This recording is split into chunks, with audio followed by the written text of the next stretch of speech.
Tem uma frase do Ferreira Goulart que diz assim: a arte existe porque a vida não basta. Por isso hoje o nosso bate-papo por aqui é sobre a arte de Caio Ronin.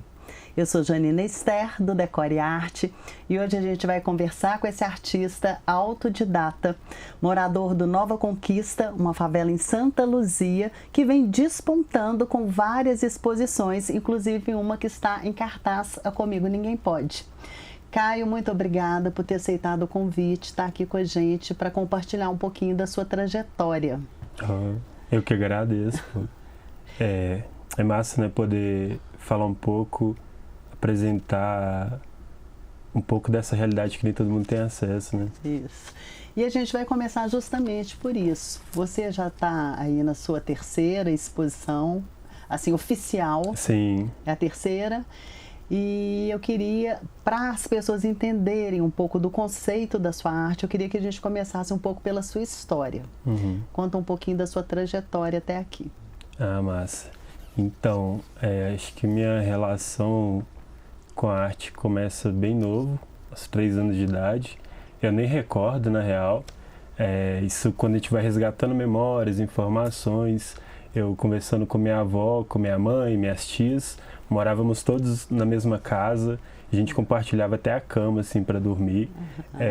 Era algo que eu até tinha dúvida se era uma fantasia infantil. Infantil que eu falo da infância, né? Sim. Ou se era uma lembrança mesmo. E aí pergunto minha mãe, ela confirma que dormíamos... Eram 4... minha avó, minha mãe, minha tia, eu e meu irmão, dividindo a mesma cama, assim. E aí comecei muito novo, desenhando, assim, uns 3 anos. E elas falam que meus desenhos já destacavam das crianças da mesma idade, né? E aí continuo desenhando compulsivamente, viciosamente, atropelando os cadernos de escola. Eu não tinha material. Minha mãe, ela sempre incentivou, mas ela não tinha recurso, né? Me criou sozinha. Meu pai, ele se separou dela quando eu era moleque ainda. Quer dizer, na verdade, quando ela comentou com ele que estava grávida de mim. Entendi. E aí... cresci desenhando. Mas ela te incentivava nesses desenhos? Na verdade, a família. Ao mesmo tempo que eu não tive um apoio de recurso, porque a gente sabe que arte é caro, né? Ela não, eu lembro que no caminho para a escola, isso eu morava no Eldorado, acho legal falar, eu sou luziense, levanto essa bandeira por onde eu vou, e tem alguns motivos também que a gente pode falar, Vamos falar, né? mais pra frente. Mas eu cresci no Eldorado, em Contagem, morei lá até os 7, e quando eu ia para a escola, isso no jardim, na verdade, ainda eu lembro, passávamos na porta de uma escola de pintura. E aí eu ficava encantado. Por mim eu já ficava ali, já dava curva. Mas ela não tinha condições, né? Criando eu e meu irmão sozinha. Mas sempre apoiou da forma que ela podia, incentivava. Às vezes chegava cansada do serviço, eu ia mostrar desenho. Hoje eu compreendo com mais clareza que ela estava doida para descansar. Acho que depois que a gente se torna adulta a gente entende, né? Com certeza. Mas mesmo assim ela fazia aquele esforço para esboçar uma felicidade de ver o desenho, curiosa, perguntando, então ela sempre ajudou. Intuitivamente ela sabia que aquilo ali podia florescer, né? A intuição das mães, né? Total. E com 5 anos ela já percebeu, né? Eu vi lá no material que você mandou que seu desenho era diferente, né? Isso. Ela, minha avó, minhas tias comentam que é muito comum de crianças dessa idade, os desenhos, por exemplo, quando vai fazer uma pessoa, por exemplo, uma figura, eles fazem linhas, né? Esse desenho comum que a gente conhece que fala o meu. Corpo de pauzinho. É o meu, casinha de pauzinho. Isso. Gente de pauzinho é o meu. E eu já fazia, eu dava o contorno do corpo, sabe? Eu nunca nem fiz esse de pauzinho. Você já passou direto? Já passei direto. Aí, por exemplo, os olhos eu não fazia 2 pontinhos, fazia o contorno do olho e a pupila e tal. Isso eu não recordo, mas eu sei porque eu pedi ela para guardar meus desenhos. Isso acho que eu já tinha uns 5, 6 anos. E falei com ela para quando eu tivesse mais velha, ela me devolver para eu ver o tanto que eu evoluí. E aí Você já tinha essa consciência de pedir? Foi aos 5. Isso eu lembro. Quando eu pedi ela, eu lembro. De quando eu comecei a desenhar, eu não recordo, não. E aí ela guardou, só que ela me entregou, eu ainda era muito novo, tava com uns 11, 12 anos. Então, perdi. Perdeu? Hoje perdi, porque eu era ainda novo, Moleque ainda não tinha... É. Não, hoje eu até penso nisso, que se eu tivesse esse material, eu faria uma exposição só desses trabalhos. Incrível, exatamente. Eu vi também que você me contou que parece que vocês então mudaram, né, do Eldorado, e quando você foi para Santa Luzia, foi que você teve contato com o projeto Fica Vivo? Isso. Qual que foi o papel desse projeto? A gente se muda para Santa Luzia em 2001. E aí ela conheceu meu padrasto, que é meu pai, quem me criou, mesmo não tendo contato com meu pai biológico, né? E aí, quando a gente se muda para Santa Luzia, eu já continuo desenhando, nunca parei. Aí desenhava no que tinha, papel de pão, assim, guardava tudo. A arte é latente, né? Eu imagino que o artista, ele tem essa necessidade de expressão e que nada para. Não para, não para. Te move, sabe? Essa inquietação. Porque eu acho que todo mundo, quando é criança, tem essa necessidade de se expressar, de comunicar. Todo mundo dança, todo mundo desenha, pinta, canta. E eu acho que os artistas são aqueles que continuam. Entendi. Porque acho que quando a gente vai chegando em certa idade, isso é uma ideia, né? E de observação também. É muito comum nas famílias, por exemplo, uma criança que gosta de cantar, e aí quando ela vai chegando uns 6, 7 anos, às vezes os familiares começam a debochar. Nossa, sua voz é engraçada e tal. E eu acho que tem uma parcela que guarda isso, e tem alguns poucos que são rebeldes e continuam. E continuam. Não, isso faz total sentido. A sociedade, ela começa a te criticar e você começa a se moldar para atender aquelas expectativas. E o artista acaba sendo ele tem aquela coisa dele de expressão autêntica que nada vai calar, né? Mas e o projeto Fica Vivo? Aí eu me mudo em 2001 e eu tenho acesso ao Fica Vivo em 2008. Como é que é esse projeto? Explica um pouquinho para quem está assistindo. O programa Fica Vivo é um programa de prevenção à criminalidade. Porque o lugar que vocês se mudaram era violento? Isso, é um lugar bastante vulnerável, né? É isso, eu saio do Eldorado de Contagem, que é tipo 5 minutos de um shopping, e vou para Santa Luzia, para uma favela. Então é uma outra realidade, um outro contexto. Não que já não... Vocês mudaram por uma necessidade. É porque minha mãe conhece meu padrasto e ela engravida dele. Inclusive o meu padrasto mesmo, meu pai, vou falar pai, que é meu pai, esquisito me falar padrasto. Ele morava em um espaço que ele tinha invadido. Entendi. Então quando ela conhece ele... ela estava nesse espaço, uma casa lá que ele tinha invadido, que era da prefeitura, e ainda moramos lá de 2001 a 2004. Em 2004 a prefeitura indeniza ele, e aí ele compra uma casa lá no Nova Conquista, que já é essa área bem crítica, né? E aí ali a gente cresce, assim, continua. E em 2008 eu tenho contato com esse programa. Então o Fica Vivo ele é um programa de prevenção à criminalidade, né? Então você só vai encontrar ele em Belo Horizonte, região metropolitana, em áreas de risco, ou que tem um índice alto de violência, de tráfico, alguma coisa assim. E ele fez diferença na sua vida? Ele fez diferença. Eu acho que, mais que o programa, os professores.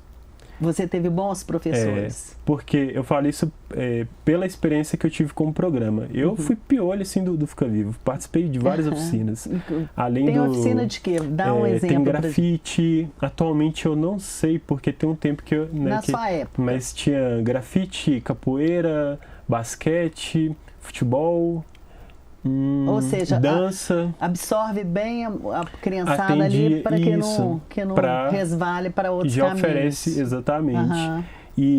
Mas eu, por exemplo, quando eu fui chegando ali nos 17, 18 anos, eu pude me aproximar mais do programa e da gestão.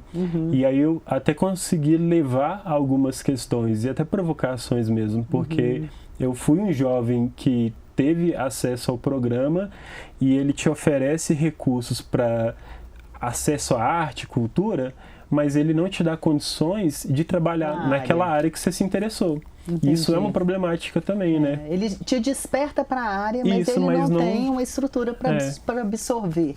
Nós, na época, até trouxemos isso, né? Porque Levantar entendendo essa questão, que é um programa de prevenção. É governamental esse programa? Isso. E aí, durante a pandemia, inclusive, ele quase acabou. E é por isso que eu te falei que eu não sei como está hoje, porque de 2008 para cá, o que eu acompanho assim, é que teve uma caída, sabe? Acho que até pelo investimento e tal. Mas foi fundamental na sua eu poder conhecer o grafite, o Alexandre Rato, né? Que é o meu mestre assim, na arte. Mentor. Né? Mentor. Eu falo isso porque eu tive uma formação, quase que uma formação clássica, onde você pode acompanhar esse mestre, né? Eu sou autodidata. O Caio, antes da gente chegar na sua virada de chave em 2017, quando você decidiu viver da arte, você trabalhou, você passou por outros ofícios, você teve outras ocupações? Não. Só trabalhei com arte. Entendi. Fui muito teimoso. Isso causou muito problema em casa, assim. Porque minha mãe tinha medo que eu passasse alguns problemas financeiros que ela teve, sabe? E como a gente não tinha referência... Eu imagino que a sua mãe quisesse para você um trabalho formal. Sim, né? Carteira assinada, vai para uma empresa... Ali ela chegou a me levar uma vez ali perto da rodoviária, ali no centro, na Afonso Pena, para uma empresa de telemarketing. Não ia dar certo. Acho que esse inclusive, foi o dia assim, que foi decisivo, que ela entendeu. Falou assim, é isso aí mesmo, então vai, meu filho, pelo menos Deus abençoe. Entendi. Ela chegou. Mas, assim, eu, por exemplo, na adolescência, quando fiz documentação, CPF, identidade, carteira de trabalho, eu joguei minha carteira de trabalho fora. Entendi. Na adolescência. Você já tinha essa certeza? Sim, sim. Mesmo sabendo das dificuldades? Sim. Porque, como você colocou, a arte, principalmente no Brasil, é uma coisa elitista. Né? A formação, os insumos, os materiais, tudo da arte é uma coisa... Segrega mesmo, né? Que já segrega. Já segrega. Mas você conseguia exprimir, né? Eu vi lá que você pintava os muros do bairro. Não podia deixar a tinta à vista. Não. Eu dei um prejuízo pro meu pai. Nossa. Mas hoje estou podendo retribuir. Pelo menos começar, né? Porque é isso, eu não tinha material. E aí, falando especificamente do grafite, eu não tinha condições de comprar latas de spray, né? E é um objeto de desejo, assim, para quem está iniciando no grafite. É um arquétipo, né? E eu não tinha condições, né? É inclusive um material elitista, eu questiono muito sobre isso. Porque o grafite é um movimento urbano, que, né, é esse grito, né, das favelas, periferias, mas alguns grafiteiros defendem que para ser grafiteiro você deve pintar com spray. Então, como eu venho de um meio que eu entendo que ele é precário, e eu exijo que para ser grafiteiro eu tenho que usar um material que ele é distante da minha realidade. Mas aí, voltando, eu não tinha condições de comprar spray, catava as latas de tinta do meu pai que tinha. E aí, assim, sempre vi Santa Luzia como meu ateliê. A cidade sempre foi muito claro para mim. E até porque eu idealizava, dentro de mim eu sempre acreditava que eu poderia chegar onde eu estou hoje. Eu não sou o tipo de pessoa que pensava assim, não, eu nunca imaginei que isso chegaria. Você tinha essa certeza. Sim. Vamos então chegar nessa virada de chave em 2017. Você decidiu viver de arte, profissão artista. Que eu imagino que seja a partir de agora o que você coloca lá, profissão artista. Isso. Né? Que estalo que te deu? Qual foi essa coragem? O que você sentiu para virar? Não, é isso que eu vou fazer da minha vida. O Rato, ele tem importância nisso. No final de 2016, eu fui numa exposição dele no Viaduto das Artes, no Barreiro. Eu fui aluno dele entre 2008 e 2011. Meses como aluno eu já me tornei multiplicador. Multiplicador dentro do programa era um aluno que recebia para ajudar o professor. Então, muito rápido já comecei a ter minha primeira profissão, né? Como multiplicador. Isso estava no ensino médio ainda. E aí a Violeta nasce, a filha dele, que é uma gracinha, inclusive, Violetinha. E aí ele precisa se mudar para Belo Horizonte, e aí ele para de dar aula. Entre 2011 e 2016, eu continuei pintando por conta própria, mas reduzi porque eu nem tinha material. E nas oficinas do Fica Vivo, a gente tinha acesso a material, né? Mas continuei. Aí é quando eu começo a roubar as latas do meu pai. E aí fiquei esses anos pintando, mas sempre continuei postava no Facebook, e aí o rato me acompanhava, só que eu não sabia. Assim, eu sabia que ele me seguia, mas eu não sabia que ele estava com esse olhar, quase que um olheiro. E ele foi essa primeira pessoa que vê esse potencial, assim, devo muito a ele.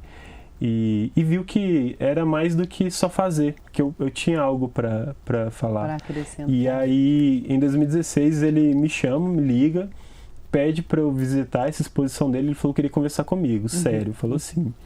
E aí eu fui, mas fui assim, vamos lá, despretensioso. Eu já estava tatuando, então eu sou tatuador também, então é isso, eu sempre estive na arte. E eu formei no ensino médio, trabalhei com dança também, dando aula de dança, de grafite nas escolas. Eu vi que você dançava, você teve aula de dança e deu aula. Pelo Fica Vivo também. E aí quando eu formo no ensino médio, no ano seguinte eu já estava nas escolas municipais de Belo Horizonte dando aula. Então é isso, né? Eu formo, trabalho com dança e grafite como arte educador, e aí em 2016, no finalzinho do ano, em novembro, se eu não me engano, é quando eu tenho assim, contato com o rato, e ele é que me faz essa proposta. Ele falou: Caio, venho acompanhando o seu trabalho, venho vendo, né, o seu progresso, e eu acho massa. Eu acho que você tem potencial, estou disposto a te ajudar, mas eu vou precisar de você, dedicação e compromisso. Isso eu já fazia mesmo, né? Falei, pô.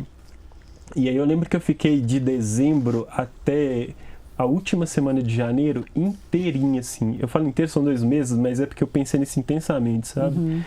Se eu tomaria essa decisão. Porque até então eu estava trabalhando como tatuador, minha renda principal, e dança, né? E aí eu pensei tudo que eu conseguia imaginar do universo da arte, né, como profissão. Entendi. Que era muito diferente do que é hoje. Hoje eu no meio, no ramo, a imagem do que eu tinha de trabalhar como artista plástico, que é diferente. É muito diferente o mercado, né? Os mercados. Mas aí do que eu consegui imaginar, eu falei, bom, é isso aí mesmo. Porque é o que eu sempre fiz. É o que eu gosto. Eu vejo às vezes as pessoas falando, né, que escolhem trabalhar com arte. Eu acho que eu sou artista até por falta de opção, porque é o que eu sei fazer mesmo. É o que você sabe, né? E o que aconteceu então a partir daí? Eu sei que chegaram nas exposições, né, que passam no Diamond Mall, no shopping, no pátio, mas antes disso, qual que foi o trajeto?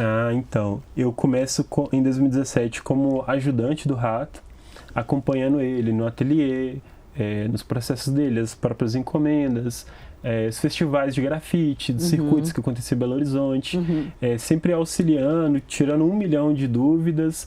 E foi muito bom para eu entender como o mercado também funciona. Entendi. Então, eu estava ali como ajudante, pude presenciar conversas, acompanhei muito o dia a dia dele em casa, como ele se organizava, editais.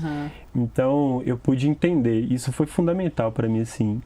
E é só em 2018 eu participei da minha primeira exposição, uma coletiva. E aí, inclusive, foi minha primeira venda. Onde que foi? Eu fiquei surpreso, lá na Casa Amarela, na Sapucaí. E fui o primeiro a vender, inclusive. E qual foi a sensação de ter uma primeira obra sua, assim, que alguém chegou e pagou por ela? Foi uma mistura, assim, de sensações. Primeiro foi pela surpresa, porque era uma exposição coletiva onde eu era o mais novo em idade e o mais novo artista. Então eu estava do lado do Rato, o Helder, Comum, tinha pessoas já de renome. Eu não imaginava mesmo que eu fosse vender assim. Sim, eu já estava muito feliz, assim, eufórico de estar. Porque um ano acompanhando e já poder expor, sabe? E ainda, nem para mim ainda estava muito claro que eu queria falar com o meu trabalho, né? Eu via como rascunhos, que eu ainda estava me entendendo, né? E aí foi uma colecionadora, inclusive. Ela chegou cedo e eu tinha feito uma notinha com os valores das obras, uma cola, que eu não tinha nem memorizado os valores. Pedi o Rato e a Vivi, inclusive, para me ajudarem a precificar. Eu não sabia nem precificar a obra. Precificar era outra coisa que era muito distante para mim, eu entender porque que às vezes um quadro que tem só faixa rosa e preta custa R$4.000. Eu não consegui entender isso na época. E aí eu lembro que ela chegou cedo, perguntou se era meu. Aí recebi, falei que era e tal. Aí ela falou, vou querer essa e essa. Quais formas de pagamento que você trabalha? Você prefere cheque ou cartão? Aí eu não, pode ser cheque, que eu tô sem a maquininha. Mentira, nem tinha máquina. E tipo assim comigo, eu falei, velho, não é possível. Eu embalando assim a obra e sem acreditar. E foi muito legal. E aí dali eu comecei a participar, me inserir no mercado, ser convidado a participar de festivais de grafite. Foi paralelo os trabalhos das artes plásticas, né? Isso eu falo mais de pintura, exposições, e paralelo a isso os trabalhos nas ruas, né? Você participou da Quermesse da Meire. Participei da Quermesse. A Quermesse, para mim, é um outro momento que é um divisor. Eu consigo perceber alguns divisores de água, assim. E aí, nesse momento até chegar a Quermesse... Quermesse da Meire Arantes. Da Meire Arantes, Merizani. Ela, inclusive, é madrinha do Projeto Florescer. Tá. A gente vai falar do projeto daqui a pouco. Sim. A Meire é minha dinda, né? A nossa relação é massa, assim. E aí participou da Quermesse e as exposições do Diamond Mall e do Pátio, como é que elas aconteceram? Isso. Então, aí quando eu cheguei na Quermesse, já foi um outro momento, assim. E de lá pra cá, eu até conversei isso com ela, que é muito doido, porque de 2017 até a Quermesse foi um período de muita luta e poucos retornos. Retornos, acho que principalmente financeiros, assim. Eu investi muito, mas ia colhendo devagarinho, graças a Deus, sempre tendo alguma coisa, mas não era proporcional ao quanto eu me dava para a arte, sabe? Completamente. E aí, da Quermesse pra cá, eu venho tendo essa sensação de como se a vida falando assim, agora você tá recebendo tudo aquilo que você lutou, sabe? Você plantou. Isso. Agora começou a colheita. Comecei a colher. E aí, na Quermesse, conheci a Meire, ela que me encontrou, na verdade. Na pandemia, eu criei um projeto que chamava Uma Flor por Dia. E aí vendi vários desenhos pro Brasil todo. Eram foi muito só massa. Flores? Só flores. Você pintava flores aí e vendia online? A caneta mesmo. Aí o que aconteceu? Pandemia estourou no mundo e aí eu não estava podendo atender com tatu. E nessa época, até 2020, tatu ainda era o que me dava mais renda. Entendi. Era o pão de cada dia. Porque assim, às vezes eu vendia uma tela... Aí já salvava, porque era um valor maior, mas só que eu não tinha uma venda constante. Aí uma coisa tinha que compensar a outra. Tinha que manter o fluxo ali com a tatuagem. Isso. E aí chegou a pandemia, não estava podendo tatuar. E aí comecei e voltei pro papel e caneta. Porque na infância eu desenhava com caneta, né? Gostei, porque era mais preto. O preto forte, né? E aí criei esse projeto. Uma flor por dia. Todo dia eu postava um desenho de uma flor diferente. Eu vendia ela avulsa, sem moldura, baratinho assim. E aí começou a vender. E foi muito... Eu sou muito grato, assim, pelas coisas mágicas, assim, da vida, sabe? E aí foi para vários estados, São Paulo, Rio, Brasília. E aí todo dia eu tava no correio. E o Binho, que é uma grande referência também... compartilhou no Instagram dele. Binho, ele é referência... Uma referência artística, pra você entender. Eu não sou desse universo, mas ele é grafiteiro? Ele é grafiteiro, ilustrador, já trabalhou em jornais também, fazendo aquelas charges e tal. Aí ele compartilhou no Instagram dele. E aí ele compartilhou no Instagram dele. Comprou, inclusive, já comprou alguns trabalhos meus. E a Meire já o conhecia. E aí, através dele, que ela me conheceu. Entendi. E aí ela começou a me acompanhar, comprou uma flor também do projeto. E aí ela foi acompanhando, né, as publicações. Quando é no fim do ano de 2020, ela me faz o convite para participar da Quermesse. Aí eu já fiquei felizão, falei, caraca e tal. E foi muito doido, porque a gente conversou no privado, assim, no WhatsApp. E 2 minutos a gente já estava conversando sobre coisas pessoais, coisas da vida e tal. Então, a Meire é muito especial. Ela é muito especial. Demais. E aí, como é que aconteceu o Diamond? Primeiro foi o Diamond ou o Pátio? Foi o Pátio. Aí na Quermesse, quando no primeiro dia da apresentação, ela me apresentou para o Marcos Esteves, que é curador de arte. Isso. Inclusive, ele foi curador no Pátio, no Diamond e nessa recente. Vamos chegar nessa recente, então. Comigo Ninguém Pode, que é a sua exposição recente, que está acontecendo até o dia 11 de setembro. Por que esse nome, Comigo Ninguém Pode? Agora eu quero que você conte todo o conceito por trás dessas pinturas suas, que elas são muito fortes. Sim. Então, a Comigo Ninguém Pode, ela tem dois caminhos principais.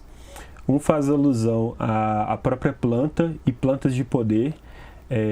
Porque eu cresci vendo minha avó, isso quando eu morava em Contagem ainda, né? Cuidando de plantas. E ela tinha Comigo Ninguém Pode, Espada de São Jorge, Arruda, a jiboia. E ela sempre trouxe isso pra gente, que são plantas que são de limpeza, de purificação, de proteção para casa. Então, só que eu cresci nesse ambiente, então isso pra mim sempre foi muito natural. Nem era algo que que destacava. Entendi. Porque acho que o que é cultural pra gente é tão natural que... E aí, mais tarde, pensando sobre, aí eu depois eu tenho um canteiro lá em casa, lá, tem várias plantinhas, flores que eu gosto. E aí veio esse insight, assim, de fazer uma exposição com uma série que falasse sobre esse resgate da ancestralidade. Esses valores que eu valorizo isso, né? Nas religiões de matriz africana é muito utilizado essa conexão com a natureza, com as plantas, e aí utilizam também dessas plantas. Né? Então vamos explicar primeiro o que é a arte. É tela. São pinturas em tela e todas elas eu trabalho com óleo. Agora vamos falar sobre as plantas, nós já contextualizamos, agora o que você retrata ali, as figuras. Porque é preciso falar desses dois caminhos, assim, que é o Comigo Ninguém Pode fala das plantas de poder, e o outro caminho é que se complementam, são as pessoas. Então, Comigo Ninguém Pode também é uma autoafirmação que quem vem de origem simples, seja de favela, quilombo, tribos, a gente cresce aprendendo a fazer essa autoafirmação todo dia, de Comigo Ninguém Pode.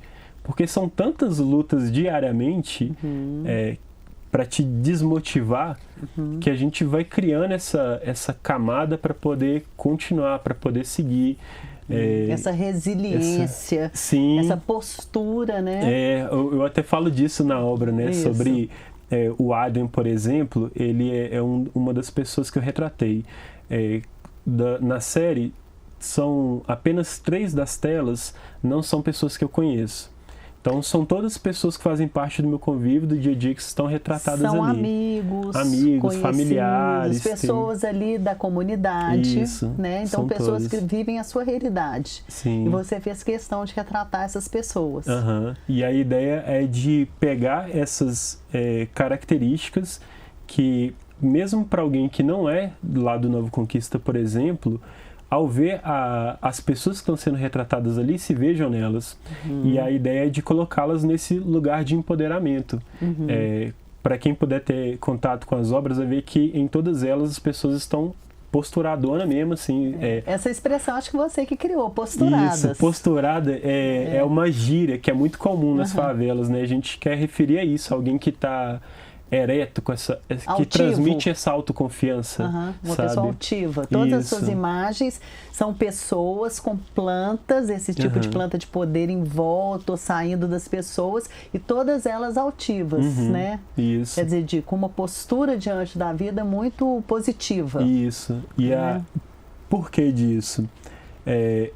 Existe uma afirmação social pelas mídias, de todo lado, que está sempre colocando quem vem desses lugares num lugar de submissão, de marginal, criminalizando, sempre nos colocando assim. E a minha ideia é o oposto, é de colocar como centro. Então, por isso que na obra, ao redor dela, elas são todas brancas, para não ter nada mais para ver além da figura. Além da figura. E aí, elas adornadas mesmo dessas plantas, né? Como se fossem essas plantas os protegendo mesmo. E aí, acho que já passou de uma ideia, né? De uma intenção. Pelos retornos que eu tive desde a inauguração do Daimon, até o próprio shopping, a produção do Daimon, os lojistas que estavam ali onde aconteceu a exposição, né? Trouxeram essas informações, esses relatos, assim, de que não teve nenhuma outra exposição lá no Daimon que deu tanta repercussão como essa deu.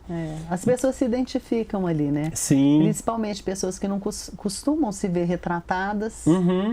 Elas, poxa, poderia ser eu ali. Exatamente. E a intenção é justamente essa, de pegar esses símbolos, esses códigos, as vestimentas. Então, cada detalhe nas obras ali foi pensado, é tudo intencional.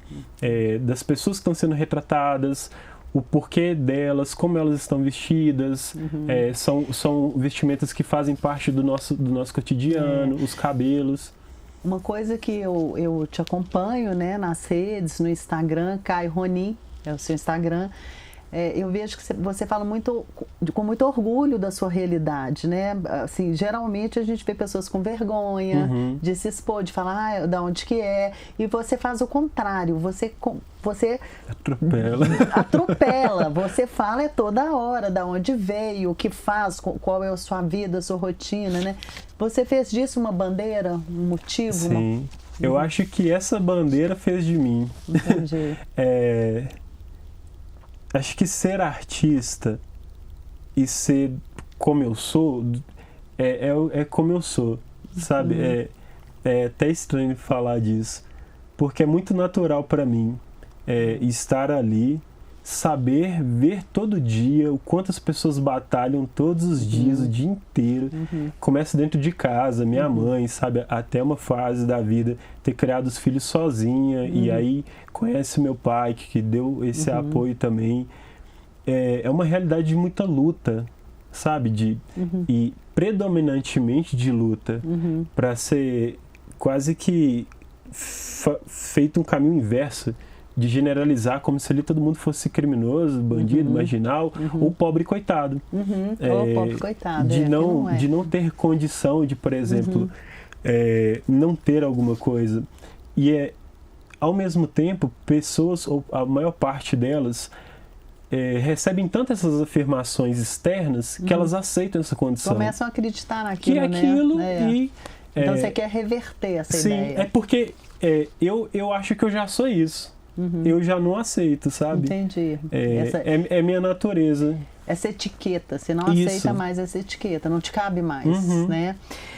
Ô Caio, agora rapidamente, em 2020, em plena pandemia, você foi o mentor, você organizou um projeto que chama Florescer.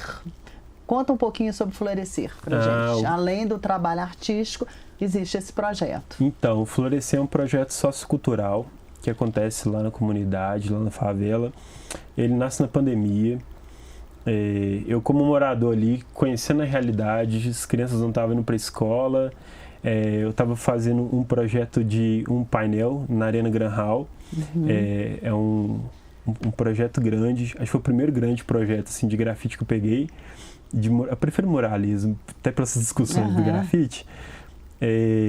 E no caminho, no trajeto, eu via pessoas que eu conhecia e que ficaram desempregados por conta da pandemia e começaram a catar coisas no lixo para poder reciclar e vender. Vendo isso, eu poderia estar num momento de muita satisfação, de entender que profissionalmente estava bem, estava fazendo um serviço Podia estar acomodado. Isso. Mas, sabe, ao mesmo tempo que eu estava no trajeto, indo para a arena para pintar, e feliz por isso, ao mesmo tempo eu vi pessoas que são da minha realidade e catando coisa na rua. E isso não me desce, sabe? Além disso, também tinham crianças que eu fiquei sabendo lá na quebrada, que tiveram algumas pessoas que são ali do corre e que estavam pedindo os meninos para guardar coisas para eles. Do corre é quem é do movimento lá. De drogas? Do tráfico. E aí... fiquei sabendo disso, a gente ouve as coisas assim no dia a dia e tal, e eu falei, tem que fazer alguma coisa. E aí o projeto nasce com as aulas de dança, de filosofia e cinema. Eu dei um salve no grupo dos meninos no WhatsApp, falei, tá acontecendo isso aí, vou começar a movimentar aqui no ateliê. As atividades elas começaram no ateliê. No seu ateliê. No meu ateliê, que fica lá na favela, lá na Nova Conquista. E aí começou a dar aula de dança, aula de filosofia. Tem roda de conversa. E aí tinha um cinema também, que existe ainda, o Cineclube, que a gente projeta um filme no telão, assistimos, e aí para cada uma dessas atividades tem um voluntário, um membro do Florescer que colabora, tudo voluntariado. Seus amigos? São amigos. Você convocou os amigos? Galera, são vem irmãos trabalhar. Mesmo assim. O Botas, por exemplo, ele é o responsável pelo Cineclube, tem o Johnny James que é o da dança, eu durante um tempo também fiquei na dança, teve o Josis que deu aula de inglês, já tivemos aula de inglês lá também. E esse projeto existe, ele está ativo? Existe. E aí, além das aulas que a gente oferece, tem a biblioteca, que é uma biblioteca comunitária, que ela surgiu a partir de doações que recebemos, e aí ela fica à disposição dos moradores. Caio, teve algum incentivo financeiro ou isso são vocês? Não, foi uma iniciativa nossa mesmo. Cada um doou o que tinha e o que podia. É por eu ser um morador que está vendo a realidade e tenta fazer algo para mudar. Entendi. E aí, conforme foi crescendo, é porque inicialmente não era para ser projeto, não era para ser... Era um movimento. Era uma ação. Uma ação. E aí eu comecei a postar sobre as aulas com os meninos, a fazer foto, porque a minha ideia era de, no futuro, eu poder mostrar essas fotos para eles terem essas memórias. E aí, quando eu postava no Instagram, pessoas que me acompanhavam começaram a perguntar: que projeto massa, como chama, para poder divulgar também e tal. E aí, o pessoal que começou a chamar de projeto, e aí virou projeto. E perguntaram sobre o nome, aí nós da turma chegamos no nome Florescer. E que foi meio que na mesma época do Uma Flor por Dia, então já estava esse lance da planta, sempre teve presente. E além disso, a gente também faz um acompanhamento à galera que está em situação de rua. Ontem mesmo... Cesta básica. Acho que... Cesta básica. Aí todas as ações que a gente oferece são todas voluntárias e através de doações que nós recebemos. Datas comemorativas. Datas comemorativas. E aí a gente escolheu 3 datas, que são as datas que alcançamos as crianças, principalmente, que é Páscoa, Dia das Crianças e no Natal. Aí recebemos doações, faz aquela movimentação no Instagram, aí a galera vai mandando, ou manda Pix, ou manda... Aí quem quiser fazer doação é pelo Instagram. Pelo Instagram, principalmente. Ou pode mandar no meu Instagram mesmo, e tem o Instagram do projeto Florescer. Florescer, Isso. Florescer com S. Com S, Florescer. Né? Florescer com S. É de ser mesmo, de florescer. Flor e ser. Florescer, isso. Para terminar, Caio, planos para o futuro. Quais são o que o Caio Ronin imagina no futuro dele? Massa. Artisticamente o projeto? Artisticamente. Tá. Agora vamos para o artista de novo. Então, eu, além de produzir minhas próprias obras, eu atuo lá na cidade, principalmente, como um produtor de evento também. Que eu me interesso muito por realizações que sejam compartilhadas. Eu não me satisfaço só de, que nem hoje, a oportunidade de estar aqui. Sou grato. É uma rádio que eu cresci ouvindo, né? A gente estava conversando. E é fantástico, assim. Vou falar com a minha avó, ela vai pirar. Mas, ao mesmo tempo, eu tenho muito pé no chão. Então, eu não deixo isso subir para a cabeça, porque, beleza, eu tô aqui, mas só eu estou aqui, ainda que eu represente uma multidão, né? Então, um dos caminhos que eu me interesso muito é por produzir cada vez mais eventos, que é meio que utilizar essa atenção que eu estou conseguindo com o meu trabalho e direcionar essa luz para outras pessoas também. Porque a cidade de Santa Luzia, ela é repleta de artistas. De talentos ali. Fodas e que, desculpa a palavra, mas que não tem, ainda não tem um investimento que deveria ter. Entendi. E sobre o meu trabalho é alcançar tudo que eu pudesse. Teve até um prêmio aí no caminho, né? Uma comenda que você recebeu. Sim, eu recebi uma comenda no início do ano. Da prefeitura. É o maior título que um cidadão pode receber, sim, do município. E foi surpresa, sim, fiquei surpreso. Essa comenda que acontece, ela é uma premiação que acontece anualmente, desde 1991. E esse ano, o ano de 2023, foi o primeiro ano na história da cidade que a premiação ela aconteceu por votação pública. Então, todos os anos anteriores, era uma votação interna dentro dos órgãos públicos, né? E eles ali é que decidiam quem que mereceria, né? Falar assim. E quando abriram para o povo decidir, eu fui eleito. E aí são 3 categorias. Tem a de educação, vida pública e cultura. E eu fui contemplado na de cultura. E foi surpresa, assim, porque eu, inclusive, estava focado no meu trabalho, assim, trabalhando e tal, não sei o quê. E aí chegou esse Vamos finalizar. Muito obrigada mais uma vez pela sua visita. Eu queria que você se despedisse de quem está nos ouvindo e deixasse o seu convite aí para o pessoal conhecer a Comigo Ninguém Pode, que está muito linda. Massa. Primeiro, agradecer por essa oportunidade. Acho isso massa demais.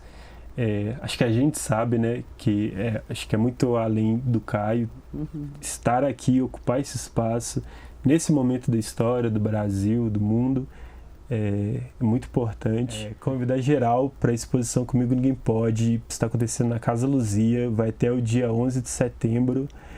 Acho que vocês podem surpreender e sair de lá melhor que chegaram. Convite. Estão todos convidados. É isso aí, obrigada. Valeu.